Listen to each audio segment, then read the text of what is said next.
안녕하세요. 오늘은 제가 진짜 모처럼 책을 가지고 나왔는데요. 이 책은 제 인생의 바이블 같은 책, 누군가가 읽어볼 책이 뭐가 있냐고 물어봤을 때 제일 첫 번째로 얘기할 만한 그런 책이라고도 볼 수 있습니다. 바로 데미안, 이 책입니다. 이 데미안은 제가 진짜 어릴 때부터 지금까지도 계속 제 삶에 어떤 변화나 전환점이 있을 때마다 주기적으로 읽었던 그런 책이에요. 제일 처음에 읽었을 때는 중학생 때였고, 그 다음에는 대학생 때, 그리고 취업하고, 그리고 또 어른이 돼서 그런 식으로 10대 때 초반, 20대 때, 20대 중반, 30대 때 계속 꾸준히 읽었던 그런 책입니다. 그런데 더 신기한 거는 이 책은 그 어릴 때 읽었을 때랑 나이가 들어서 읽었을 때랑 그 와닿는 그런 감동의 깊이가 계속 달라요.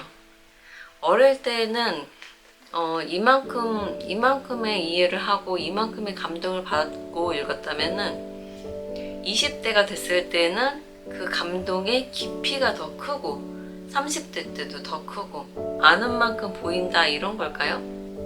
얘도 이제 살아온 그 경험, 삶의 그 경험들이 쌓일수록 여기에서 와닿는 그 감동의 깊이가 더 깊어져서 제가 계속 읽게 되는 그런 책입니다. 그런 책 중에 하나도 아니고 그런 책 하나밖에 없습니다.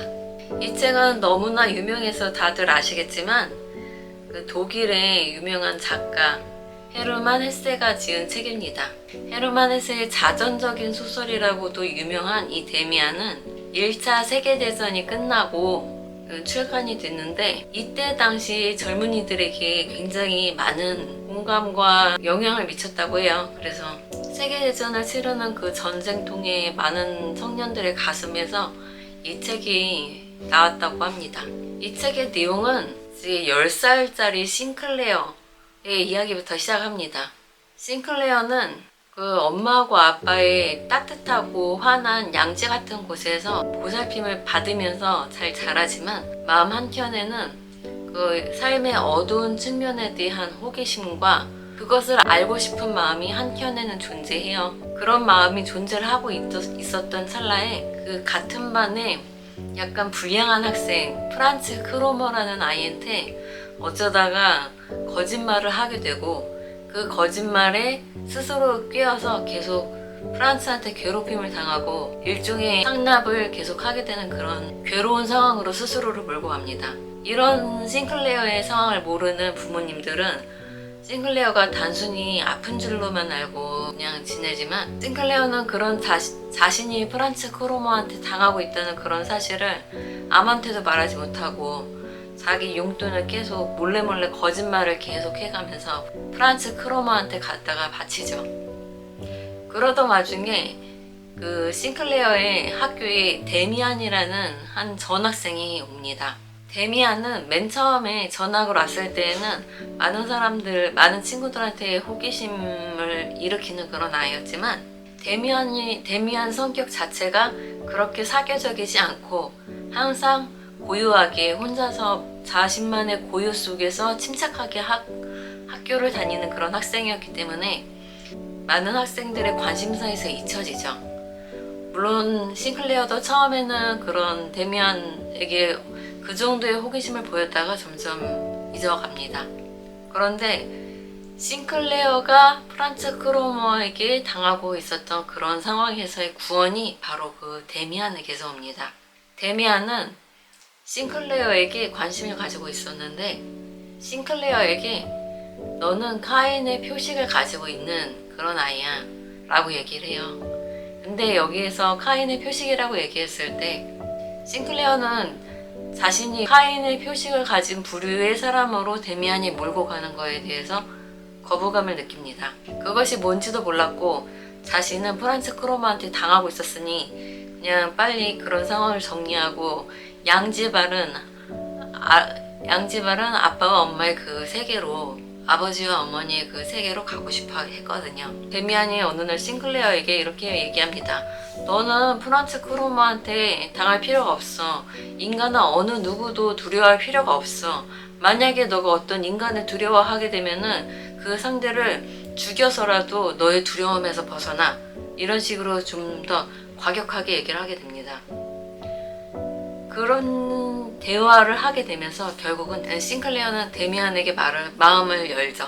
그리고 결정적으로 데미안이 프란츠 크로머에게 가서 싱클레어를 더 이상 괴롭히지 말라고 이야기를 하면서 프란츠 크로머라는 지옥에서 싱클레어의 삶은 종료가 됩니다. 그 상황에서 싱클레어는 데미안에게 감사해야 마땅했지만 싱클레어는 또 사실 그러고 싶지도 않습니다.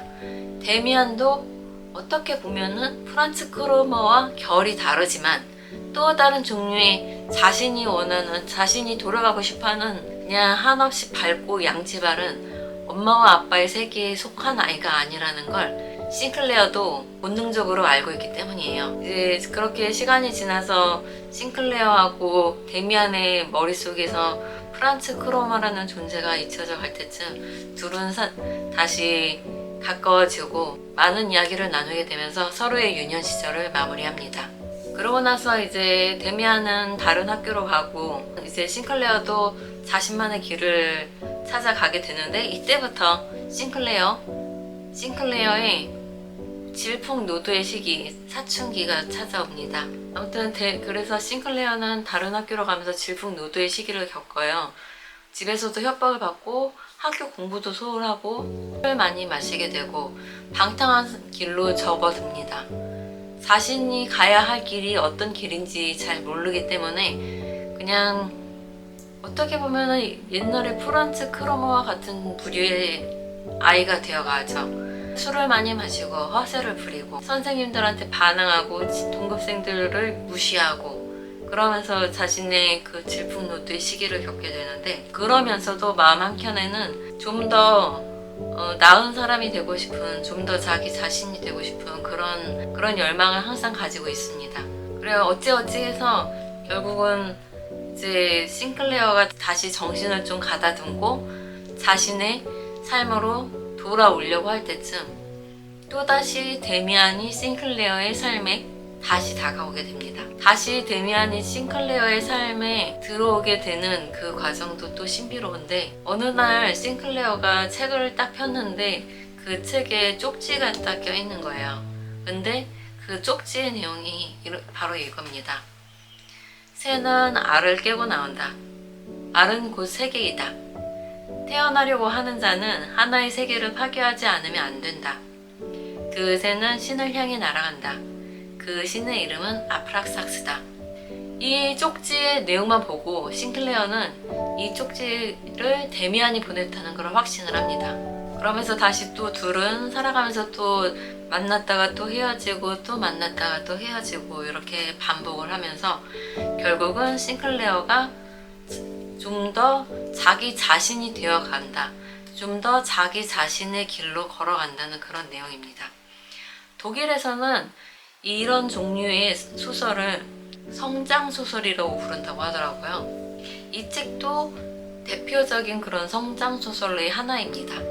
제가 이 책에 빠질 수밖에 없었던 것도 제가 그런 성장소설류를 좋아하기 때문이기도 한데 데미안의 머릿말에 이런 말이 나와 있어요. 모든 인간의 생활은 자기 자신으로 향하는 하나의 길이고 그 길을 가려는 시도이며 어떤 길로의 암시이다.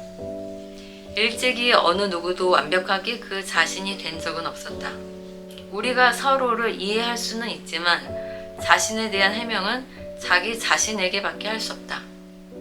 저는 이 머릿말의 이 글귀를 굉장히 좋아하는데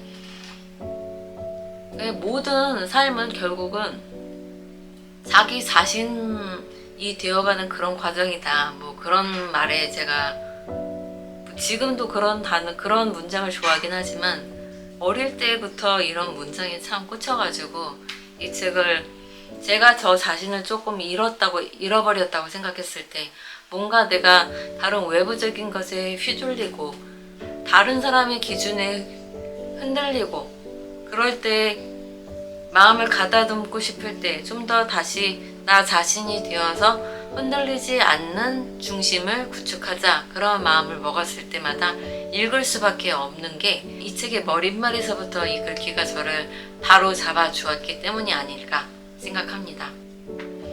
여기에서는 후반에 데미안의 엄마인 에바 부인이 나옵니다. 어릴 때는 이 에바 부인이 굉장히 신비로움이 쌓여있는 독특한 캐릭터라고 생각을 했거든요. 그런데 제가 엄마가 되어서 이 에바 부인이 나오는 이 챕터를 다시 읽어보면은 또 어렸을 때 그냥 마냥 신비롭게 느껴졌던 그 에바 부인의 느낌이 또 다르게 다가오기도 합니다. 어릴 때 읽었을 때는 데미안이나 싱클레어의 나이하고 제가 비슷했으니까 데미안 같은 사람이 되고 싶다는 생각을 했다면은, 지금은 나이를 먹고 나서는 이 에바 부인 같은 침착하고 차분한 그런 캐릭터가 그런 캐릭터의 모습을 좀 더 담고 싶다는 그런 생각을 하게 되더라고요. 이 데미안은 이 책의 표지에도 있지만 이 새나 알을 깨고 나온다, 이 문장이 데미안의 철학을 진짜 함축적으로 표현한 그런 문구라고 생각을 합니다. 모든 인간은 자기 자신으로 향하는 길에 서 있으며 진정한 자기 자신이 되기 위해서는 알이라는 세계를 스스로 깨고 나와야 하고, 그 자기 자신이라는 신, 아프락삭스라는 그 자기 자신이라는 신을 향해 달려나가야지만 진정한 자기 구원에 이르고 정말 진정한 자기 자신이 된다. 이것이 제가 생각하는 데미안의 주제의 모든 것입니다. 그리고 헤르만 헤세의 다른 모든 책, 시타르타, 황야의 일이, 나르치스와 골드문트, 요리할 유희, 이 모든 책 속에서 헤르만 헤세의 이 철학이 다 녹여져 있습니다. 어쩌면은 헤르만 헤세를 다 읽어보신 분들이라면은 진짜 이 작가는 이 주제에만 평생 몰두하다가 갔구나, 이 주제밖에 모르고 살았네 싶을 정도로 이 사람이 얼마나 그 주제에 철두철미하게 집중했는지 알 수 있습니다. 근데 그 다른 책들에 비해서 저는 이 데미안이 참 재밌었던 게 등장인물이 그렇게 많지도 않고, 그 싱클레어라는 한 사람의 독백 구조로 깊이 있게 한 사람의 그 심리를 좀 더 깊이 있게 파악해서 들어갈 수 있었던 그런 구조이기 때문에 제가 더 이 책을 좋아하지 않았을까 라는 생각을 합니다. 만약에 헤르만 헤세를 알고 싶은데 그 많은 책을 다 읽을 자신이 없다 싶을 땐 저는 데미안을 추천합니다. 데미안 굉장히 얇아요. 마음만 먹으면은 이틀이면은 다 읽을 수 있습니다.